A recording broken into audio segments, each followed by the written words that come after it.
जब प्रधानमंत्री थे उन्होंने पार्लियामेंट लाइब्रेरी की ये होमवर्क करते नहीं अपना। बहिष्कार का ऐलान करने वाले दलों से मायावती ने हो रहे नेताओं का कहना है कि भवन का उद्घाटन द्रौपदी मुर्मू के हाथों न कराकर पीएम मोदी से कराना राष्ट्रपति का अपमान है। प्रयास ईमानदार हो तो कुछ भी असंभव नहीं होता है। दोस्तों 28 मई साल 2023 को हमारे भारत देश को एक नया संसद भवन मिल जाएगा, लेकिन उससे पहले ही हमारे भारत देश में उस पे राजनीति होना शुरू हो चुकी है। पूरे 57 साल पहले ब्रिटिश राज में बना पुराना संसद भवन भारत के राजनीति इतिहास का गवाह बना, लेकिन अब वो बूढ़ा हो चला है। इमारत कमजोर हो चुकी है और आज के टाइम में वहाँ की सुविधाएं कम पड़ रही हैं और इसीलिए हमारे देश के प्रधानमंत्री श्री नरेंद्र मोदी ने 10 दिसंबर 2022 को एक नए संसद भवन की आधारशिला रखी। तब उन्होंने कहा था कि भारत के संसद भवन के निर्माण की शुरुआत हमारी लोकतांत्रिक परंपराओं के सबसे महत्वपूर्ण चरणों में से एक है, जब भारत अपनी आजादी के 75 साल मनाएगा। तो दोस्तों आज जानेंगे आज की इस वीडियो में कि क्या अलग है संसद भवन में पुराने संसद भवन से। जहां पुराने संसद भवन को बनाने में 83 लाख का खर्च आया, तो वहीं दोस्तों नए संसद भवन को बनाने में पूरे 1200 करोड़ रुपए का खर्च आया है। लेकिन दोस्तों इन सबसे पर हट के पहले ये जानना जरूरी है कि संसद भवन पे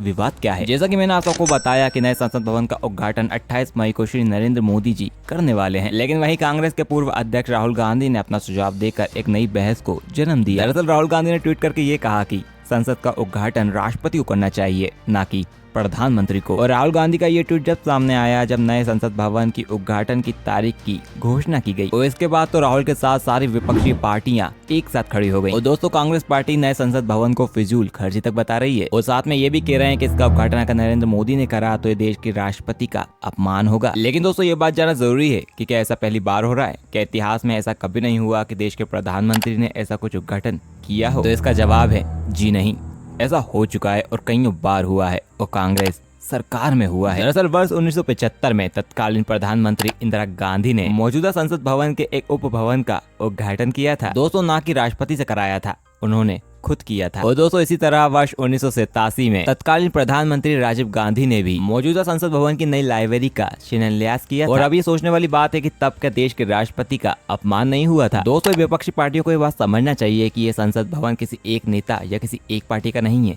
ये सभी पार्टियों का है। तो ये तो थी नए संसद भवन पे हो रही राजनीति की बात। अब करते हैं पुरानी संसद और नए संसद की थोड़ी बात। आगे के वीडियो में जानेंगे कि पुराना संसद कब बना था और नए संसद में क्या क्या खूबियां हैं। लेकिन इससे पहले अगर आप हमारे चैनल पर नए हैं तो चैनल को सब्सक्राइब करके बेल आइकन को प्रेस जरूर कर लें, ऐसे ही मोर वीडियोस के लिए।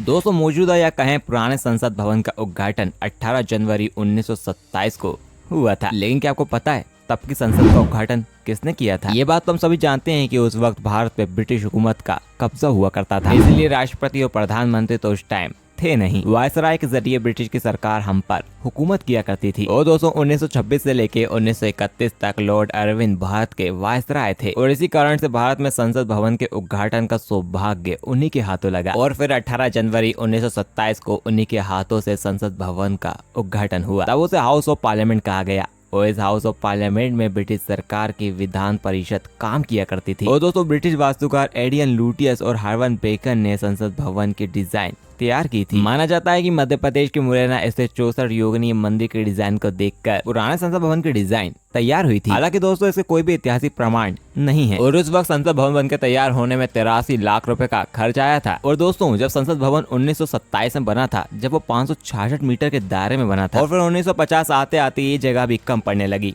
और 1956 में फिर संसद भवन में 2 मंजिलें और जोड़ दी गयी। दोस्तों फिर साल 2006 में संसद भवन में संसद संग्रहालय बनाया गया। चलिए दोस्तों अब बात करते हैं नए संसद की। जब देश के प्रधानमंत्री नरेंद्र मोदी ने 10 दिसंबर 2022 को नए संसद भवन की आधारशिला रखी थी। दोस्तों भारत का नया संसद भवन त्रिभुज आकार का है और पुराना संसद भवन गोल आकार का हुआ करता था, जो 64,500 वर्ग मीटर के इलाके में फैला हुआ है। और जो गोल संसद भवन था वह 47,000 वर्ग मीटर के दायरे में फैला हुआ था। यानी दोस्तों नया संसद भवन काफी बड़ा है पुराने संसद भवन के मुकाबले में। और वहीं दोस्तों नए संसद भवन की लोकसभा में 878 और वहीं राज्यसभा में 384 सांसदों को बैठने की जगह बनाई गई है। यानी दोनों सदनों को मिलाकर 1272 सदस्यों को बैठने की जगह है। और दोस्तों अब बात करें पुरानी लोकसभा और राज्यसभा की, तो पुरानी लोकसभा में 550 सीट और राज्यसभा में 250 सीट ही है। और दोस्तों दोनों जगहों को मिलाकर कुल 800 सांसद ही बैठ सकते थे। और दोस्तों ऐसा माना जा रहा है कि भविष्य में सांसदों की संख्या बढ़ सकती है और इसी को देखते हुए नए संसद का निर्माण हुआ है। और दोस्तों नया संसद भवन पूरे 4 मंजिला बनाया गया है, जबकि पुराना संसद भवन 3 मंजिला हुआ करता था। और दोस्तों ऐसा बताया जा रहा है कि इस संसद भवन को बनाने में 1200 करोड़ रुपए की